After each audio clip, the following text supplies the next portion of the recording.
오늘의 말씀 신약성경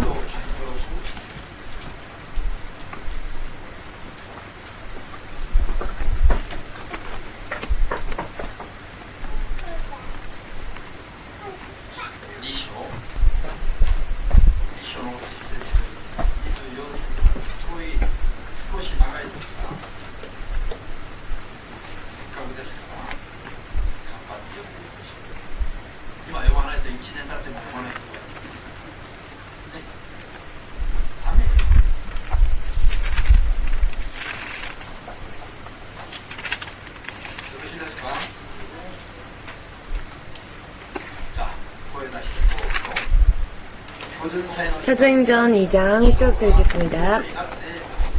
오순절 날이 이미 이름에 저희가 다 같이 한 곳에 모였더니 호련히 하늘로부터 급하고 강한 바람 같은 소리가 있어 저희 앉은 집에 가득하며 불의 혀같이 갈라지는 것이 저희에게 보여 각 사람 위에 임하여 있더니 저희가 다 성령의 충만함을 받고 성령이 말하게 하심을 따라 다른 방언으로 말하기를 시작하니라. 그때 경건한 유대인이 천하 각국으로부터 와서 예루살렘에 울고하더니 이 소리가 나매 큰 무리가 모여 각각 자기의 방언으로 제자들이 말하는 것을 듣고 소동하여 다 놀라 기이 여겨 이르되 보라, 이 말하는 사람이 다 갈릴리 사람이 아니냐. 우리가 우리 각 사람이 난 곳 방언으로 듣게 되는 것이 어찌미뇨. 우리는 가데인과 메데인과 엘람인과 또 메소포타미아, 유대와 가바도기와 본도와 아시아, 부르기아와 밤빌리아, 애굽과 및 구레네에 가까운 리비아, 여러 지방에 사는 사람들과 로마로부터 온 나그네 곧 유대인과 유대교에 들어온 사람들과 그레데인과 아라비아인들이라. 우리가 다 우리의 각 방언으로 하나님의 큰 일을 말함을 듣는도다 하고 다 놀라며 우혹하여 서로 가로되 이 어찐 일이냐 하며 또 어떤 이들은 조롱하여 가로되 저희가 세술이 취하였다 하더라. 베드로가 11사도와 같이 서서 소리를 높여 가로되 유대인들과 예루살렘에 사는 모든 사람들아, 이 일을 너희로 알게 할 것이니 내 말에 귀를 기울이라. 때가 제3신이 너희 생각과 같이 이 사람들이 취한 것이 아니라 이는 곧 선지자 요엘로 말씀하신 것이니 일렀으되 하나님이 가라사대 말세에 내 간의 영으로 모든 육체에게 부어주리니 너희의 자녀들은 예언할 것이요 너희의 젊은이들은 환상을 보고 너희의 늙은이들은 꿈을 꾸리라. 그때 내가 내 영으로 내 남종과 여종들에게 부어주리니 저희가 예언할 것이요 또 내가 위로 하늘에서는 기사와 아래로 땅에서는 징조를 베풀리니 곧 피와 불과 연기로다. 주의 크고 영화로운 날이 이르기 전에 해가 변하여 어두워지고 달이 변하여 피가 되리라. 누구든지 주의 이름을 부르는 자는 구원을 얻으리라 하셨느니라. 이스라엘 사람들아, 이 말을 들으라. 너희도 아는 바에 하나님께서 나사렛 예수로 큰 권능과 기사와 표적을 너희 가운데서 베푸사 너희 앞에서 그를 증거하셨느니라. 그가 하나님이 정하신 뜻과 미리 아신 대로 내어준 바 되었거늘 너희가 법 없는 자들의 손을 빌어 못 박아 죽였으나 하나님께서 사망의 고통을 풀어 살리셨으니 이는 그가 사망에게 매여 있을 수 없었습니다. 다윗이 저를 가리켜 가로되 내가 항상 내 앞에 계신 주를 배웠으며 나로 요동치 않게 하기 위하여 그가 내 우편에 계시는도다. 이러므로 내 마음이 기뻐하였고 내 입술도 즐거워하였으며 육체는 희망에 거하리니 이는 내 영혼을 음부에 버리지 아니하시며 주의 거룩한 자로 썩음을 당치 않게 하실 것이니로다. 주께서 생명의 길로 내게 보이셨으니 주의 앞에서 나로 기쁨이 충만하게 하시리로다 하였으니 형제들아, 내가 조상 다윗에 대하여 담대히 말할 수 있느니 다윗이 죽어 장사되어 거기까지 읽겠습니다. 거기까지 읽겠습니다. 대신 하나님,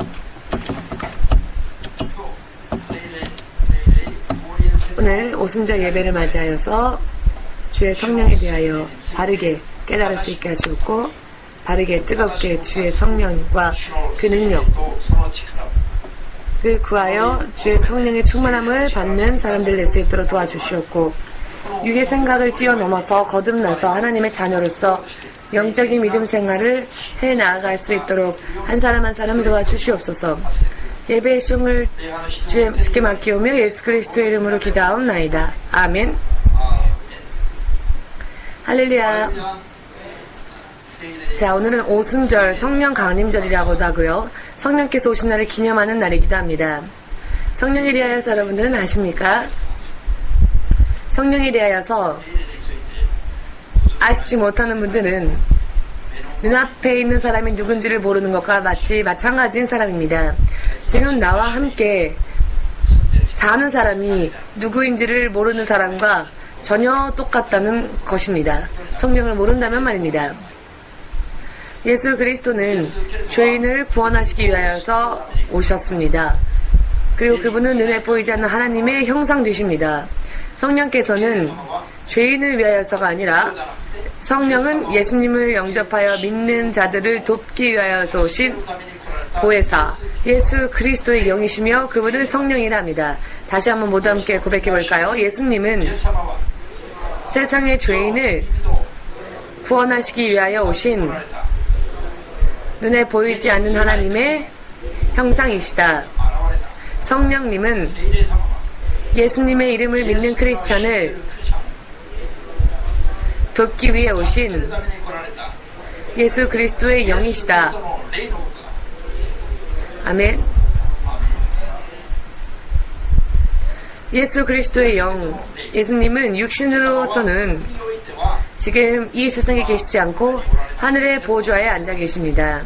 예수님께서 육신을 입고 이 땅에 오셔서 죄인의 모든 죄를 대신 담당하시기 위하여 십자가에서 당신은 그 육신으로 못 박히셨고 한 번 죽으심으로 인하여 우리들의 모든 죄를 깨끗게 하여 주셨습니다. 그리고 3일 후에 무덤에서 다시 육신으로 부활하셨고 예수님을 믿는 사람들은 한 번 죽으면 이와 같이 한 번 죽어도 다시 새로운 육신으로 부활함을 입어 죽지 않고 하나님의 나라에 갈 수 있는 길을 열어주셨습니다. 이 예수님은 육으로서는 우리들 죄인들, 우리를 구원하시기 위한 우리 죄인들의 죄를 담당하여 주시기 위해서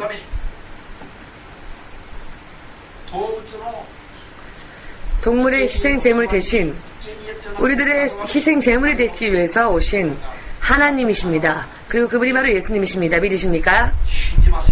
이 예수님은 육신으로서는 지금 하늘의 보좌에 계십니다. 그 대신 영으로서 즉 성령, 당신의 영이신 하나님의 영, 성령으로서 하나님은 죄인들과가 아니라 믿는 자들과 함께 하시기 위하여 오셨고 믿는 자들을 도우시기 위하여 믿는 자들을 무사히 천국에 갈 때까지 인도하여 주시기 위하여서 죄를 회개하고 구하는 사람들 속에 와 주신 하나님의 영, 예수님의 영을 성령님이다 라고 하는 것입니다. 할렐루야. 성령은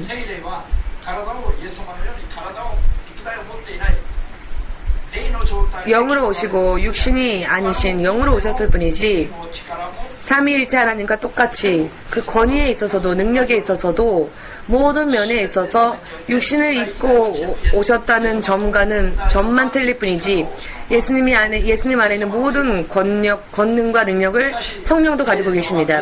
그러나 성령이 우리의 육신의 눈에 보이지 않는다는 이유 하나만으로 믿는 자들이 성령을 너무 많이 무시하는 경우들이 있습니다. 천부 아버지 하나님, 천부 하나님 하면은 대단하게 생각하고 그러나 성자 예수님 하면 마리아의 품에 안겨있는 귀여운 예수님이라 생각하고 성령님 하면 눈에 보이지 않으니까 무시하고 이런 사람들이 의외로 많이 있습니다. 성령은 그러나 예수님 바로 당신이시며 천부 하나님, 성부 하나님 바로 당신이시기도 하십니다. 삼위일체 중 한 분이신 분이시고 성부 하나님도 그리고 성자 예수님도 그리고 성령님도 같은 분이시고 하나님께서 내 이름을 불러도 좋다라고 사람에게 허락하신 하나님의 이름이 바로 예수입니다. 믿으십니까?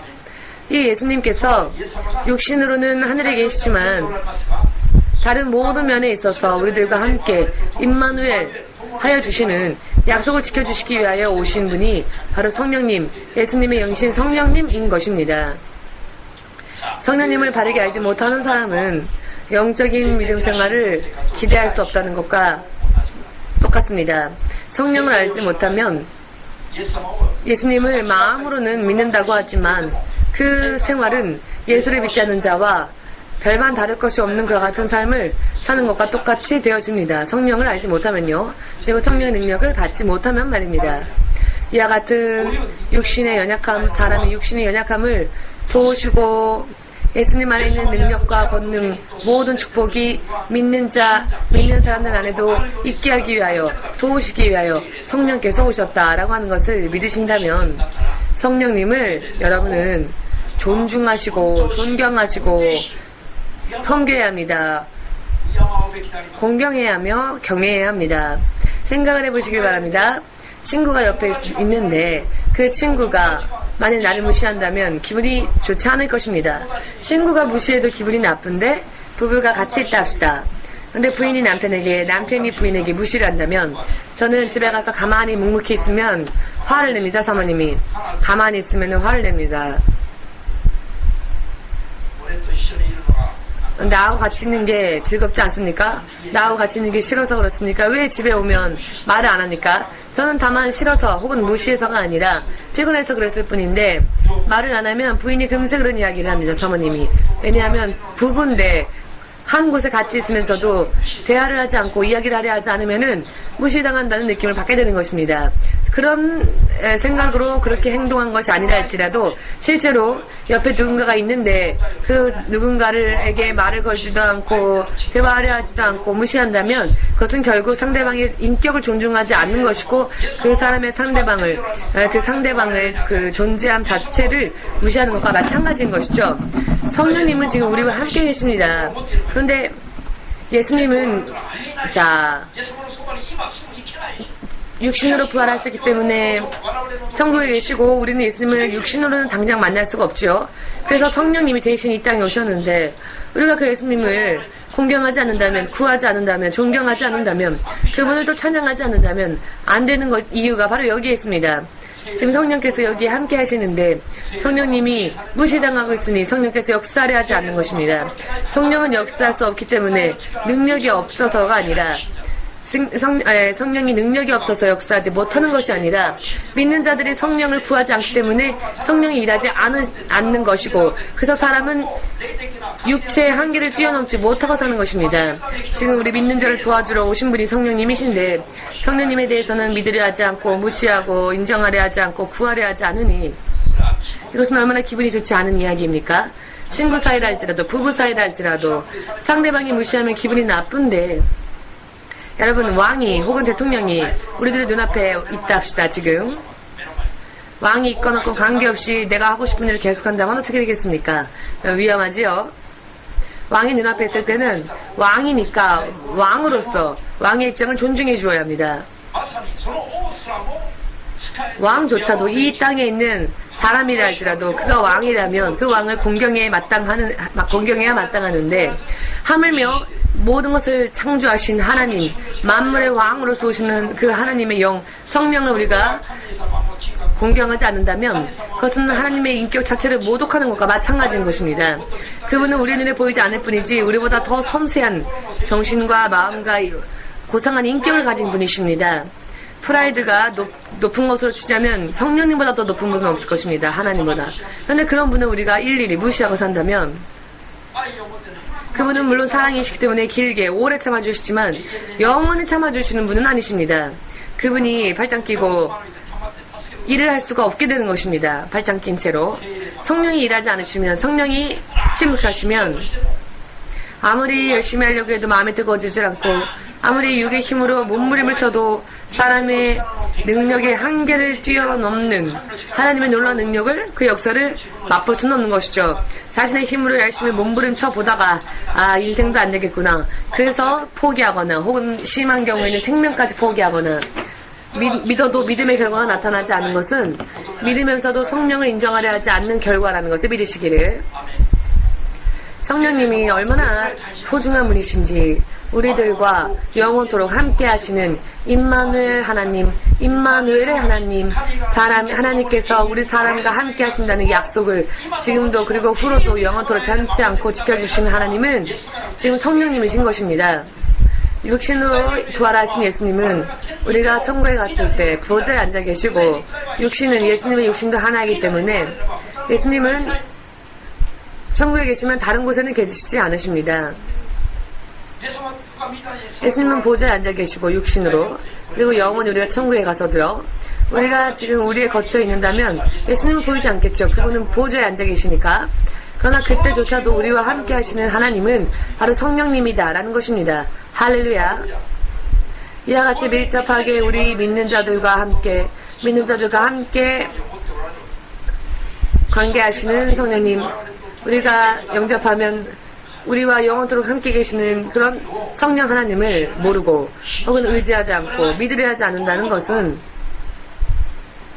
이름만 크리스찬이지 모양만 크리스찬일 뿐이지 모양만 형식적인 그런 믿음을 가지고 있을 뿐이지 자기의 힘으로 사는 사람들과 다를 바가 없는 것입니다. 성령에 대하여서 의외로 신자들이 너무나 잘 알지 못하고 있고 성령을 구하려 하지도 않고 성령을 존중하려 하지도 않고 하루의 대부분을 성령에 대하여서 생각하지 않은 채 사는 사람들이 크리스천들 가운데도 많이 있지요. 이것은 자기에게 있어서 슬퍼해야 할 일입니다. 할렐루야. 그렇다면 목사님은 성령님을 얼마나 생각하고 계십니까? 저는 깨어있는 동안에는 거의 대부분을 성령님께 기도하고 성령님과 대화합니다. 성령님의 인도하심이 없다면 아무것도 하지 않습니다. 성령님의 인도하심을 통해 이야기하며 또 움직입니다. 그리고 행동으로 옮기고 제 스스로는 아무도 생각하려 하지 않고 있습니다. 성령의 지시를 받고 하려고 하고 있습니다. 성령의 지시, 응답이 있을 때까지 기도합니다. 그러나 이것이 최고라는 것을, 최고의 길이라는 것을 저는 알고 있습니다. 이것이 최고의 길이라는 것을 알고 있기 때문에 지지난주부터 우리가 지금 사랑에 대하여, 하나님의 사랑에 대하여서 지금 나누고 있는데요. 예수님께서 약속하셨죠. 예수님이 약속하신 진리의 말씀, 이 진리의 말씀이 우리의 것이 될 수 있도록 그 말씀이 실제로 성취될 수 있도록 역사하시는 분은 성령님이라는 것입니다. 성령님이 없이는 예수님 안에 있는 것이 우리에게 임하지 않는다는 것을 확실하게 깨달으시길 주의 이름으로 축복합니다. 아멘. 성령을 통하지 않으면, 성령의 역사심을 받지 않으면 이 말씀에 있는 많은 능력과 이런 생명 같은 것들이 우리에게 임하지 않는다는 것입니다. 그렇기 때문에 성령은 24시간 우리들을 지키시는 하나님이십니다. 아멘. 예수 그리스도는 희생제물로, 속죄물로 오신 분이시고 성령님은 예수님의 이름을 우리들에게 확실하게 믿게 하게 하시기 위하여 그리고 예수님을 믿는 믿음을 바르게 지켜서 틀림이 없이 천국에까지 갈 수 있도록 축복 속에 살 수 있도록 실제로 우리들과 함께 하시고 우리들과 함께 동행하시며 우리들을 인도하시는 영원히 우리를 떠나지 않으시는 삼위일체 하나님 중 한 분이신 그분이 바로 성령님이십니다. 성령님을 알지 못한 채 다른 것을 아무리 해도 의미가 없습니다. 성령을 알아야 합니다. 우리가 구하처럼 되지 않기 위해서 얘들아 아무리 아버지가 세계 최고의 부자라거나 혹은 세계 최고의 권력자라 할지라도 그 아비에게 버림을 받아 고아처럼 되어버렸다면 아버지 안에 있는 그 멋진 것들이 나의 것이 될 수 없지요. 아버지 인생은 아버지 인생이고 나는 고아로서의 인생을 살 수밖에 없지 않겠습니까? 아버지가 훌륭하면 훌륭할수록 고아처럼 버림을 받지 않고 아버지의 아들로서 함께 살 때 아버지로부터 여러 번의 은혜를 받을 수 있으며 또 그와 마찬가지로 예수님을 아무리 믿습니다라고 마음을 뜨겁게 하려 하여도 성령께서 도와주지 아니하시면 예수님 안에 있는 모든 권위와 능력과 생명과 축복이 믿는 자들에게 약속되어질 수 없다는 것을 확실하게 깨달으시길 주의 성령 없이는 믿음 생활에 승리 없다는 것을 확실하게 머리 지식으로만이 아니라 마음속에 잘 새겨두시고 그 마음속에 있는 대로 성령을 구하여 나아가시길 예수님의 이름으로 축복합니다. 아멘.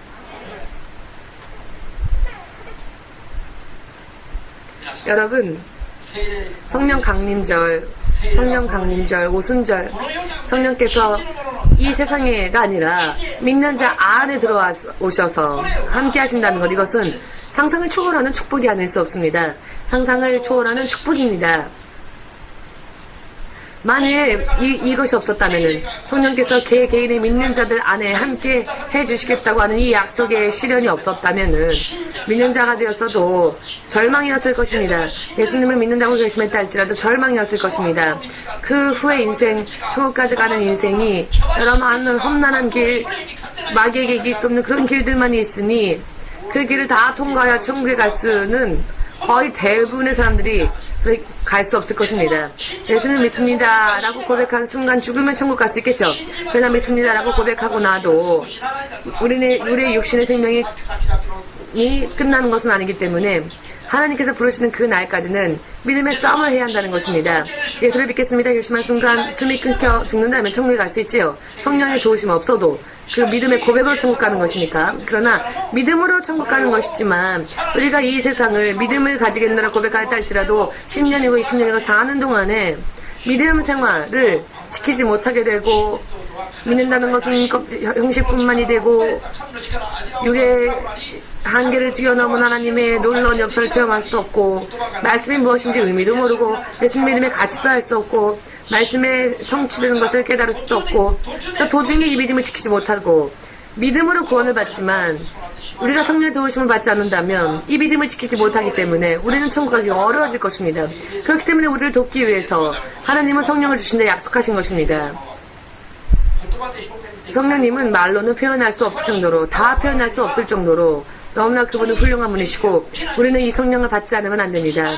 믿음 생활에 있어서 가장 중요한 우리에게 있어서 필요한 분이 바로 성령님이라는 것을 여러분들은 믿으시고 성령님을 언제나 어느 곳에서나 구하시는 믿음 생활을 할 필요가 있습니다. 할렐루야. 아니 왜 이제 와서 또 그런 말씀 또 똑같은 말씀을 하십니까? 돈 얘기가 나오면 좋을 텐데 돈벌이 되는 그런 이야기 하면 좋겠는데 눈에 보이지 않는 성령님이 어쩌고 저쩌고 얘기만 하니까 마치 그런 얼굴로 여러분 앉아 계신 것 같은데 여러분 예수님의 제자들이 예수님께서 이 땅에 아직 계셨을 때 하늘 올라가시기 전에 십자가 못 박히시기 전에 제자들과 약 3년 6개월의 기간을 제자들과 함께 공생애 하셨습니다. 함께 드시고 함께 걸으시고 함께 주무시고 제자들이 항상 예수님 곁을 떠나지 않았고 예수님을 항상 따르면서 3년 6개월이라는 시간을 함께 하셨는데 그때는 의심할 것도 없었죠. 항상 예수님이 계시니까 눈앞에 계시고 내 옆에 계시고 항상 자신들과 함께 있으니까 어딜 가도 예수님과 함께 했으니까 그러니 의심할 것도 없었고 무슨 일이 터지면 힘든 일이 생기면 예수님이 다 말씀을 명령하여 해결해 주시니까 제자들은 예수님을 당연히 주님이라고 주 대신 하나님이시라고 믿고 따르는 데 있어서 문제가 없었습니다. 배가 고프면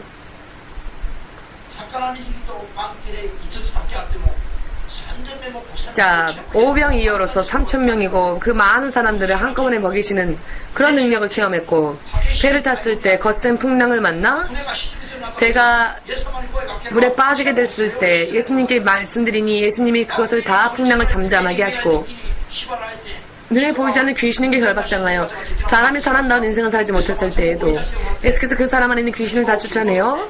그랬더니 제정신이 돌아와서 귀신 들린 사람이 사람답게 살 수 있게 되고 질병의 치유도 다 예수께서 해주셨으니 그리고 이것은 사람 세상에는 없는 그런 능력과 권위라는 것을 비교해봐서 이미 다 확인되어진 그런 이야기였으니까 의심할 것도 없고 걱정할 것도 없고 예수님을 그냥 따라가기만 하면 되었죠. 그리고 자신들의 믿음은 좋다라고 생각을 했을 것입니다. 그러나 십자가의 고난이 예수님과 제자들 사이에 가로막았을 때 제자들은 어떻게 되었습니까? 하나님이라고 생각했었는데 주님이라고 생각했었는데 그래서 부모 가족도 다 버리고 예수님을 지금까지 쫓아왔는데 결국은 죽는구나. 결국은 십자가에서 죽는 게 아닌가. 자, 그렇다면 똑같은 우리와 다를 바가 없는 사람이 아닌가. 그 결말을 본 제자들은 지금까지 우리가 했던 것들은 다 무엇일까? 꿈이었나? 우리가 꿈을 꾼 것인가? 아무튼 그렇게 생각했는지 어떻게 생각했는지 잘 모르겠지만 아무튼 육체의 죽음으로 끝나는 그 모습을 보고 난 후부터는 예수님을 주님으로서 믿고 따르고 예수님으로 부르는 것은 여기까지다 라고 생각하여 예수님으로부터 떠났죠.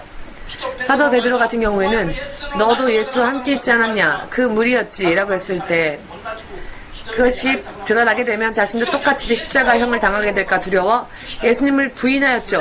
저주까지 하면서 부인하고 결국 예수님을 배신하여 떠났습니다. 그 전에는 죽을 일이 있다 할지라도 내가 죽는다 할지라도 예수께서 고난을 받아 또 십자가 못 박히는 일이 있다 할지라도 예수께서 죽는다면 나도 함께 죽겠다라고 그렇게 호언장담하던 사람이 아니었습니까? 더 이상은 없을 정도로 십자가의 고난이 눈앞에 닥쳐왔을 때에는 그러나 모두가 마음이 다 바뀌어버리고 마음이 차갑게 식어버렸죠. 그러나 예수님께서는 부활하셨습니다. 예수께서는 부활하셨고 그러나 예수께서 부활하신 모습으로 그들을 만나주셨을 때에도 설마 죽으셨는데 라고 제자들조차 의심하였죠. 2번, 3번 당신의 모습을 드러내셔도 제자들은 예수님이 이렇게 한 번, 2번 부활하신 모습을 드러내주셨어도 제자들은 부활하신 예수님을 보면서도 내 주 내 하나님이여 라고 고백하면서도 그들의 마음은 아직 차갑게 식어있는 상태였고 뜨거워지지 않은 상태였습니다. 왜? 아직도 그들은 유대인들이 두려웠습니다. 예수님이 부활하시고 난 다음에는 매일과 같이 함께하지 않으셨죠. 이 땅에 40일 동안 계셨지만 정확하게는 3명을 만나주셨고 이곳저곳에서 당신의 모습을 드러내기는 하셨지만 그런 기록은 있지만 제자들이 정확하게 만났다라는 기록이 되어진 부분은 3곳밖에 없습니다.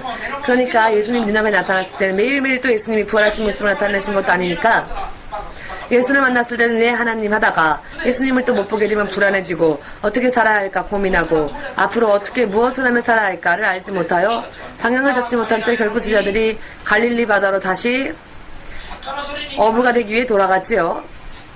부활하신 예수님을 보고 난 다음에도 그렇게 행동했습니다. 여러분, 어부는 예수를 믿기 전에 예수를 만나기 이전에 그저 사람으로서 하나님의 자녀로서가 아니라 사람으로서 멸망을 향해 달려가는 예수를 믿지 않는 자들로서 살았을 때 그때 썼던 일이었습니다. 그런데 부활하신 예수님을 2번, 3번 만났음에도 불구하고 그들은 예수를 만나기 이전에 육의 세상으로 다시 돌아가 버리고 말았습니다. 왜? 예수께서 이번에는 매일매일 그들과 함께 있어주지 않으셨습니까? 가끔씩 모습을 드러내시지만 갑자기 또 홀연 사라지니까 안개처럼 나타나셨다가 또 사라지시니까 그래서 제자들의 마음은 두렵고 떨고 있었습니다. 그들은 유대인들을 아직도 두려워하고 있었습니다. 어떻게 하면 또 인생을 살아야 할지도 전혀 알지 못하고 있었습니다.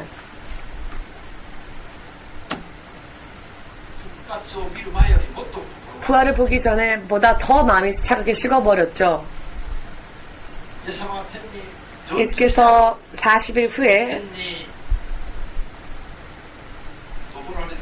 하늘로 올라가시기 전에 제자들에게 마지막으로 이런 말씀을 하십니다.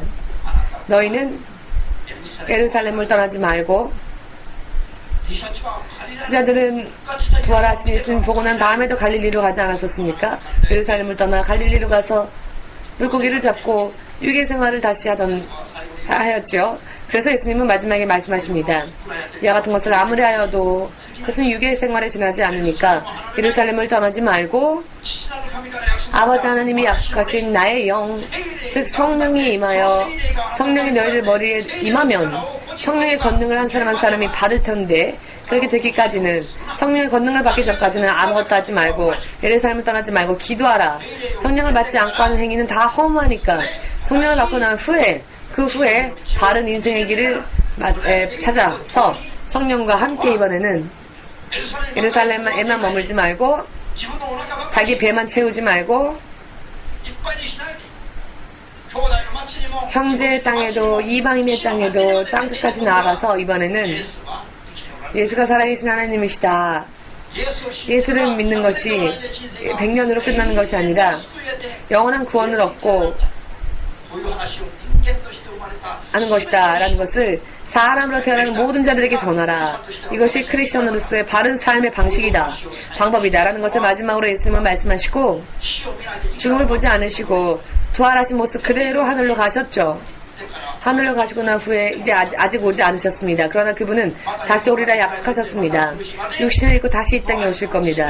그런데 육신을 입고 예수께서 다시 오실 그 순간까지 이제 이 땅에서 역사하시는 분은 성령님이십니다. 믿으십니까?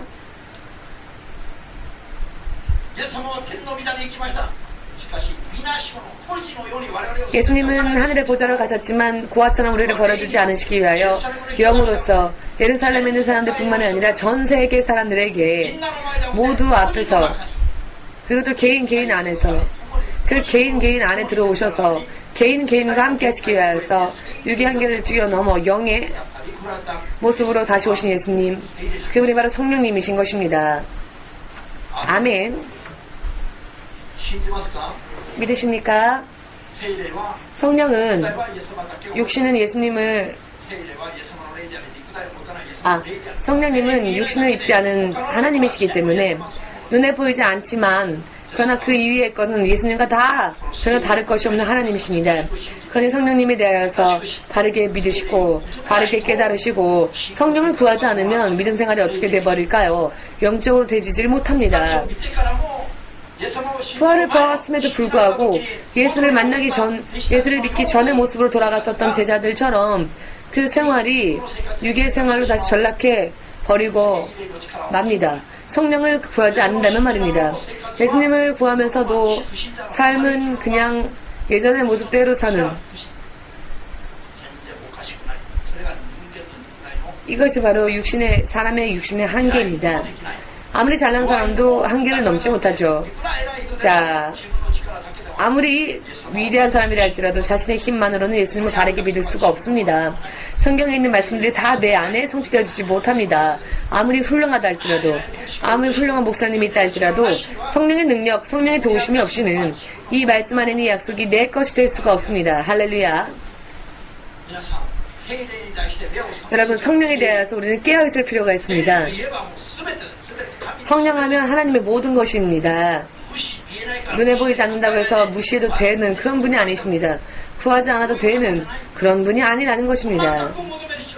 우리는 정말 자세하게 그분을 구할 필요가 있습니다.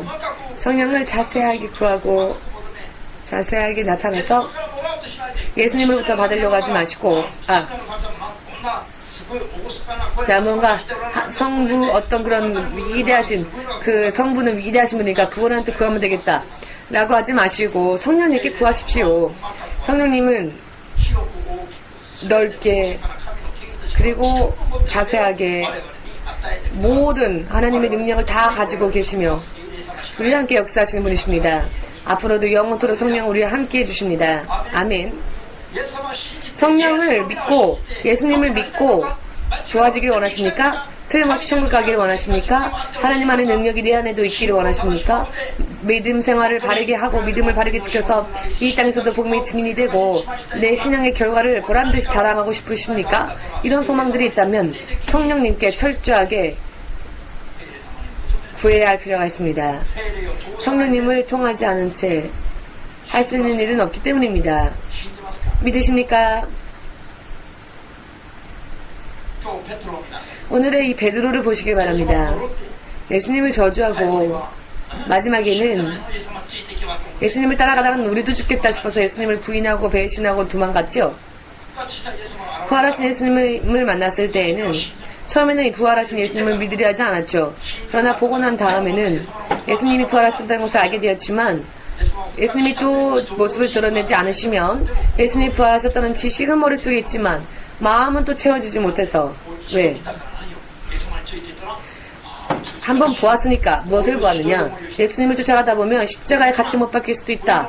이런 고난, 이런 두려움을 한번 체험했기 때문에, 이런 두려움과 공포를 한번 보았기 때문에 머리로는 예수님이 주님이다, 부활하셨다라는 지식이 있지만 그 자신의 실제 생활은 예수님을 쫓아가지 못하는 그런 삶인 것이죠. 그래서 결국 갈릴리로 돌아가서 어부의 생활을 다시 하려 하지 않았습니까? 이게 무엇인지 분별할 능력도 지식도 지혜도 없고 헤매고 다녔던 것입니다.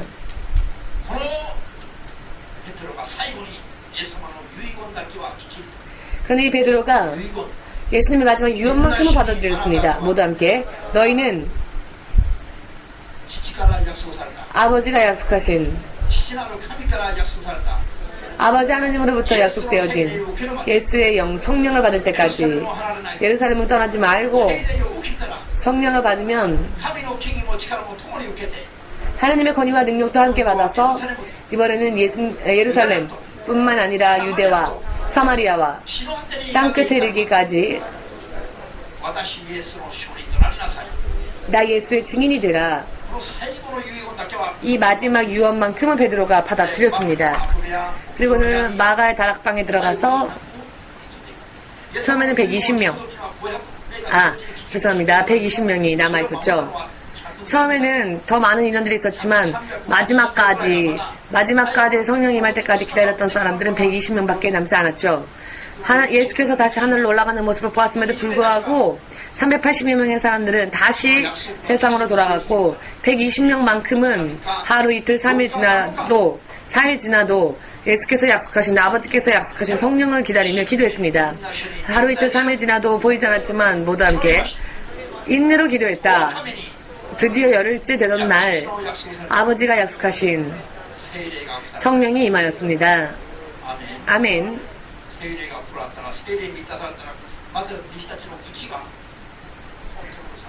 자, 성령의 충만을 받게 되었더니 제자들의 입술이 성령의 능력으로 인해서 예수를 부인했었던 베드로, 예수를 저주했었던 베드로의 입에서 성령의 능력으로 인해 저주의 말이 나오지를 않고 베드로가 입을 열었더니 성령의 은사가 임하여 방언이 터지지 않았습니까? 할렐루야 하고 싶어도 할렐루야가 안 나오고 할렐루야라고 말하려고 하면 이렇게 다른 전혀 세상의 언어가 아닌 다른 말들이 나오고 영이 말하게 하는 대로 내 스스로 말하지 않았다고 기록되어져 있죠. 영이 말하게 하는 대로 말을 하기 시작했습니다. 이게 방언입니다. 성령을 받은 제자들에게 가장 처음 나타난 성령의 충만함을 받은 가장 첫 번째 표적은 내 스스로 이야기하고 싶은 것을 내 입술로 말할 수 없고 하나님이 말씀하게 하시는 대로 하나님이 말하게 하시는 대로 말하게 되는 것이죠. 지난 수요 공부 때에도 우리가 공부했지만 이 입술은 재앙의 씨앗입니다. 이 입을 잘못 벌리면 스스로 무덤을 파는 인생이 될 수도 있고 이 혀가 가장 위험합니다.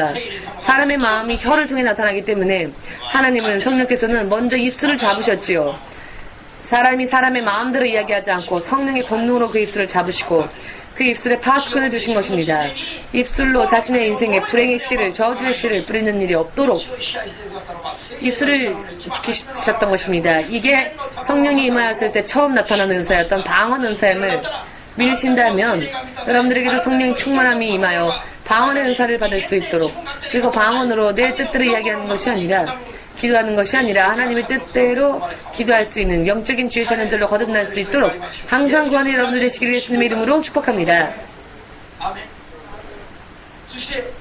그리고 베드로가 이번에는 예수님을 배신하고 예수님을 쫓아가면 나도 죽는 게 아닐까 불안하기 때문에 예수님을 저주했죠. 사람들 앞에서. 그리고 배신했는데 그 베드로의 입술에서는 이제 확실한 고백이 나오지 않습니까? 예수는 사망의 고통에 매여 있을 수 없었다. 24절 하나님께서는 사망의 고통을 풀어살리셨으니 이는 그가 사망에게 매여 있을 수 없었습니다. 예수를 배신하고 저주하고 예수를 떠났던 베드로의 입술에서 나온 이 말이 어떤 말이었다고요? 예수님이 어떤 분이신지에 대해서 확실하게 전하고 있는 것입니다. 예수님이 어떤 분이신지에 대해서 베드로 자신이 스스로 확실하게 깨달았다는 것을 알 수 있습니다. 모두 함께 베드로가 이렇게 깨달았습니다. 성령의 능력으로 예수님은 쫓아가면 함께 죽을 수밖에 없는 분이 아니라 죽어도 죽음의 권세에 지배당하지 않고 부활할 수밖에 없는 하나님이시다라는 것. 아멘. 믿으십니까 여러분은? 사망의 권세가 예수를 묶을 수가 없었던 것입니다. 사망의 권세에 매여 있을 수 있는 분이 아니십니다. 그렇게 사람들이 생각했기 때문에 예수를 배신하고 부인하고 도망갔었죠. 사람들이, 제자들이 성령을 받기 전에는. 그러나 성령을 받았더니 아무도 이것을 베드로에게 가르쳐주지 않았는데 예수님은 죽음의 권세에 지배당할 수 있는 분이 아니시다. 죽음의 권세가 그를 메울 수 없었다 라고 하는 것을 아무도 베드로에게 가르치지 않았는데 눈에 보이지 않는 성령께서 베드로의 영혼에 직접 그것을 한순간에 깨닫게 하셨죠. 그래서 베드로가 예수님에 대하여 확실하게 바르게 스스로 알 수 있게 되었습니다. 스스로 예수께서 어떤 분이시는 것을 확실하게 알게 되어서 사람들 앞에서 그것을 당대하게 전하는 것입니다. 자, 유대 여러분들이 예수님을 알지 못해 예수를 십자가에 넘겼지만 그분은 죽음의 권세에 매일 만한 그런 분이 아니었습니다. 그 죽음에서 그분은 부활하셨습니다. 그리고 그분은 바로 하나님이십니다. 이런 이야기가 베드로 입에서 술술 자연스럽게 나오는 것입니다. 아무도 이것을 베드로에게 가르치지 않았는데 성령께서 모든 것을 먼저 누구에게 간증하셨습니까? 증거하셨습니까? 베드로에게 확실하게 증거해 주시고 가르쳐 주신 것입니다.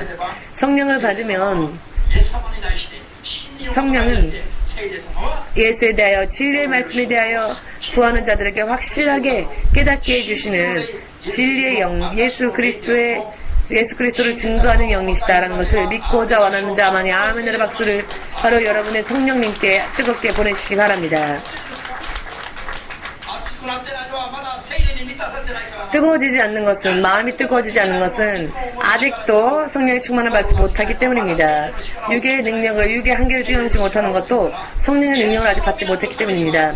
성령의 능력을 받았다면, 예수를 위해서라면 이제는 내 생명도 버릴 수 있다. 성령으로 인해 성령이 증거하시는 예수님을 알게 되면 이제는 예수님을 위해서라면 내 인생에 있어서 가장 소중한 보물이라 할지라도 전부 다 팔아서 오직 예수님의 이름만을 사겠다. 그러나 그래도 이것이 가장 최고의 보물이라는 것을 자연히 사람들이 알려주지 않아도 스스로 깨달을 수 있게 되는 것이 바로 성령의 능력인 것입니다. 아멘. 그리고 자신이 이 세상에서 가장 육적으로도 정신으로도 마음으로도 있는 모든 것들을 다 하여서 재산이 있으면 재산까지 다 모아서 예수님의 이름만을 사도 그것은 우리 이 땅에 있는 그 무엇보다도 가치 있는 것이다 라는 것을 스스로도 알게 되고 그 사실을 다른 이들에게 전하고 싶어 견딜 수가 없게 되는 것이죠. 간증하고 싶어서, 증거하고 싶어서, 예수님을 자랑하고 싶어서 입이 근질근질하게 되어지는 것이고 그렇게 할 수 있는 지식과 지혜와 능력을 부어주시는 단 한 분이신 그분이 바로 예수님의 영, 성령님이시다. 왜 믿음 생활이 뜨거워지지 않는가? 왜 믿음 생활이 믿음대로 하나님으로부터 축복이 임하지 않는가? 성령의 인도하심과 성령의 역사하심과 성령의 능력 안에서 아직 온전히 들어가지 못했다라는 증거이기를 예수님의 이름으로 축복합니다. 저도 성령을 받기 전에는 제가 언제 예수님을 영접했냐면은 박사과정 1학년 때였습니다. 그래서 성경을 읽으려고 성경을 읽으면 갑자기 머리가 바보가 된 듯한 느낌이 들었습니다.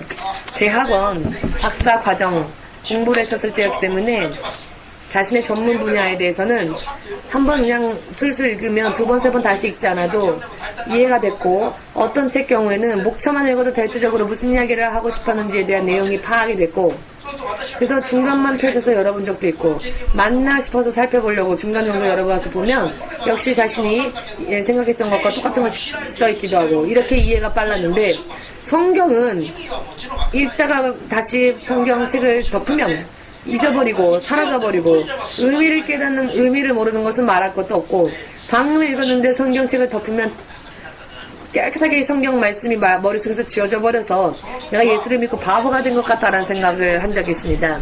일이 보여도 나는 머리는 똑똑한 편이다라고 생각했었는데 성령에 대해서만큼은 그렇지 않았었습니다. 왜 그랬을까요?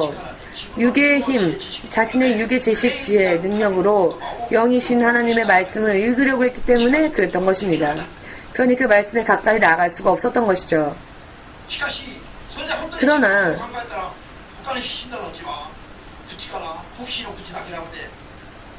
다른 성도들은 그 설교를 들을 때 저는 목사님의 입술만 보았었습니다. 왜냐면은 입술을 열면 점점 목사님 입에서 하나님의 말씀이 술술 나오니까 나는 읽어도 머릿속에 남질 않는데 목사님의 입술에는 계속 하나님의 말씀이 술술 나오니까 제가 그때 교회 갔었을 때에는 너무 그것이 신기해서 내용은 듣지 않고 목사님의 입술만 바라보았던 적이 있습니다. 그리고 성도들의 입술에서 하나님의 말씀이 술술 나오니까 성도들의 입술만 본 적이 있습니다. 와, 신기하다, 대단하다라고.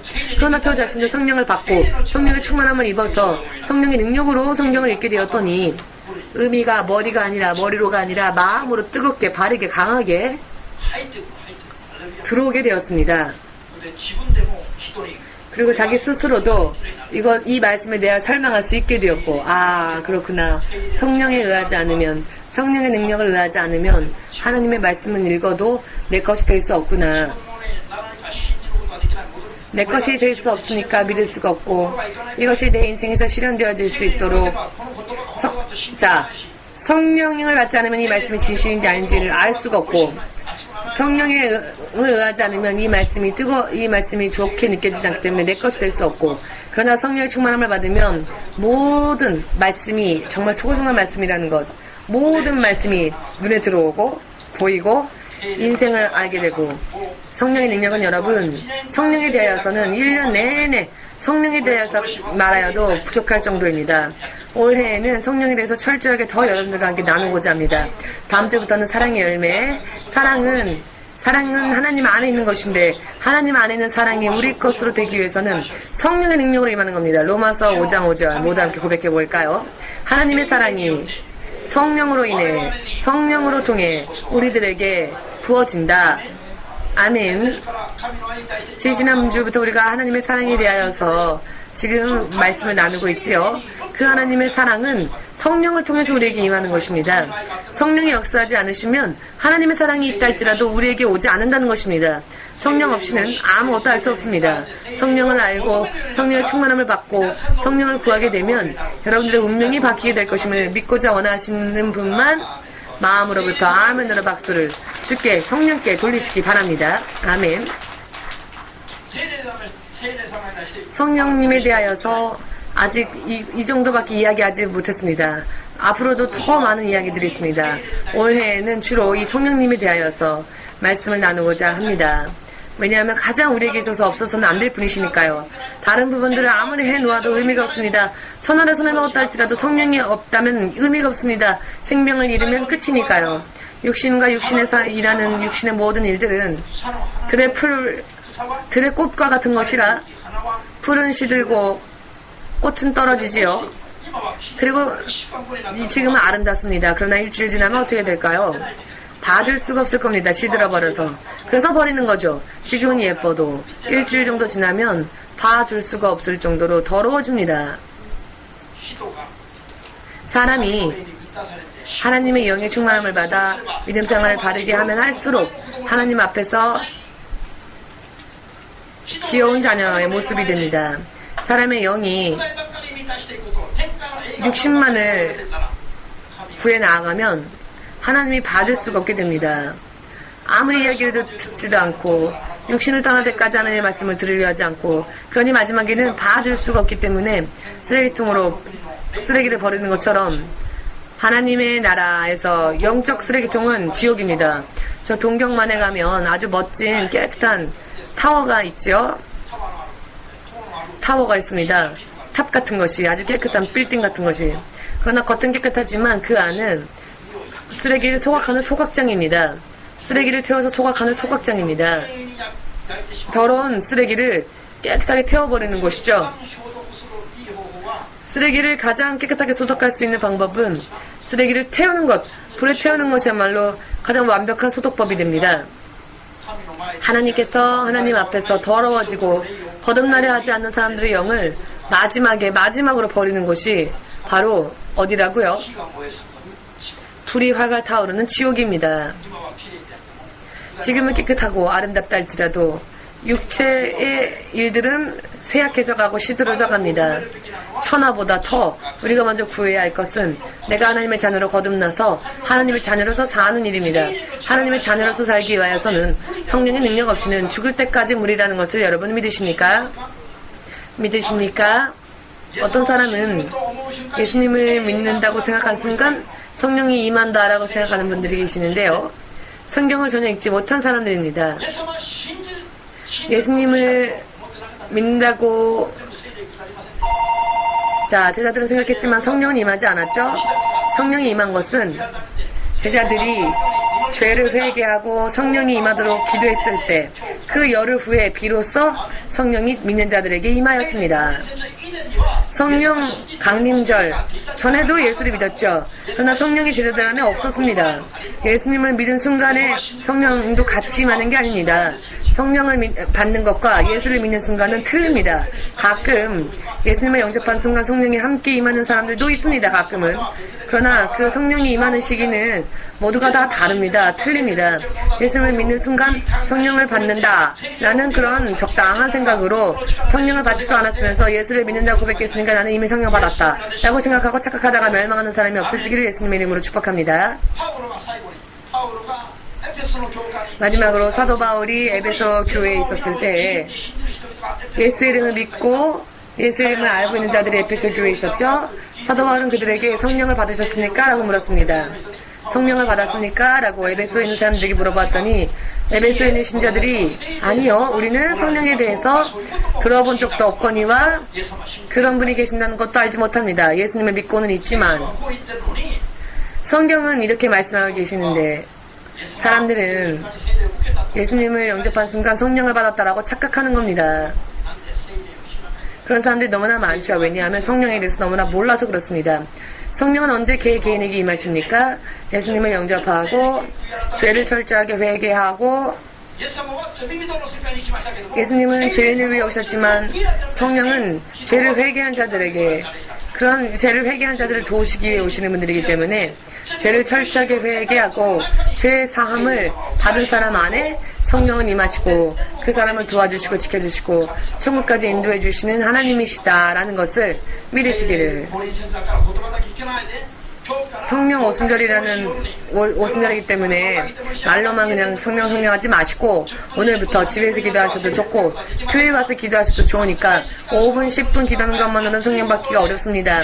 적어도 1시간 뜨거운 마음으로 성령을 저에게 주십시오. 지금까지의 모든 죄를 마음을 직접 회개하고 기도하면 성령께서 임하시고 성령이 내 안에 임하시면 성경이 눈에 들어오게 될 것이고 닫혔던 귀가 열리게 될 것입니다. 하나님의 능력이 임하게 될 것이며 운명이 바뀌어지게 될 것입니다. 그러나 성령을 받지 않으면 예수를 믿으면서도 언제나 모양뿐이지 채워지지 않는 그런 부분들이 있을 겁니다. 그래서 예수님이 최고가 아니라 그 위에 다른 중요한 것들도 많고 그러나 믿지 않으면 뭔가 조금 마음에 걸리니까 오늘 교회 안 가면 마음에 좀 걸리니까 무언가 부족한 부분을 채우기 위해서 마음의 위안을 얻기 위한 그런 정도로 예수님을 믿는 게 아니죠. 영원한 생명을 얻기 위해서 우리는 예수를 믿는 겁니다. 이 세상에 있는 천하의 모든 부귀 영화를 가진 자라 할지라도 세계 최고의 부자라 할지라도 죽을 때는 다 빈손으로 갑니다. 그와 같은 재산으로는 영생을 얻을 수가 없는데 영생을 주시는 분은 오직 예수님이시죠. 그러나 예수님의 살아있는 이 이름이 있어도 예수의 이름, 삼자의 이름을 가지고 있지만 죽은 자다 라고 말하는 그런 4대 교회 사람들이 있었죠. 요한계시록에 나오는 것처럼 예수의 이름을 가지고 있으면서도 죽은 자처럼 사는 사람들이 있다고 마지막 시대의 교회를 향하여서 하나님께서 경고하지 않으셨습니까? 그렇기 때문에 너는 살아있는 하나님의 이름을 믿는다면은 성령의 음성을 들어라. 그리하면 진정한 크리스천이 될 수 있을 것이다. 요한계시록 3장 1절에 나와 있는 이 말씀을 믿으십니까? 어떻게 들었는지, 어떻게 배웠는지, 내가 어디에서 떨어졌는지, 내가 어디에서 죄를 범했는지, 즉 이것을 다시 돌아보고 정산하지 않으면 성령의 음성을 들을 수 없다고까지 말씀하셨습니다. 성령의 음성을 듣는 믿음이 지금으로도 앞으로도 영원토록 있으시기를 마지막으로 주의 이름으로 축복합니다. 자, 마치겠습니다.